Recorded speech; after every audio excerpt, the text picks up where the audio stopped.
కనీసం అడ్మినిస్ట్రేషన్ పరంగా రూలింగ్ పరంగా అన్న కూడా కరెక్ట్గా వెళ్తుందా ఈ స్టేటు? కనిపించడం లేదు కదా. లిక్కర్ ఉంది, లిక్కర్ షాపుల్లో తెలుగుదేశం పార్టీ ఎమ్మెల్యేలకు ఎంతెంత వాటా ఉందో అందరికీ తెలుసు. ప్రతి గ్రామంలో ఆ మూల ఒకటి ఈ మూల ఒకటి బెల్ట్ షాపులు పెట్టారు, వేలంపాట నిర్వహించి. మరి పైనుంచి లిక్కర్ బెల్ట్ షాపుల దగ్గరికి వెళ్ళేసరికి ఒక్కో బాటిల్ మీద 30 రూపాయల నుంచి 50 రూపాయలు అధికమవుతుంది. అదంతా ఎవరు? ప్రజల మీద పడుతుంది. ఆ ఆదాయం ఎవరికి వెళ్తుంది? గవర్నమెంట్కి వెళ్తుంది అంటే లేదు.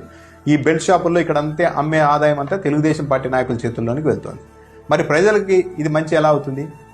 ఇసుక ఫ్రీ అన్నారు, కానీ ఏం జరుగుతోంది? మొత్తం తెలుగుదేశం పార్టీ ఎమ్మెల్యేలు నాయకుల చేతుల్లోనే రీచ్లు ఉన్నాయి, అడిగేవాడే లేడు. ప్రజలకైతే ఉచితంగా ఎక్కడా రావడం లేదు. ఇది కూడా చాలా క్లియర్ కదా. గతంలో ఉన్న ఏడాదికి 700-800 కోట్ల రూపాయలు రాష్ట్ర ఖజానాకు వచ్చేది ఇసుక ద్వారా. ఇప్పుడు అది లేదు, ఫ్రీ అంటున్నారు. ప్రజలకేమో అప్పటికంటే ఎక్కువ రేటుకు దాదాపు అదే రేటుకి కొన్ని చోట్ల అమ్ముతున్నారు.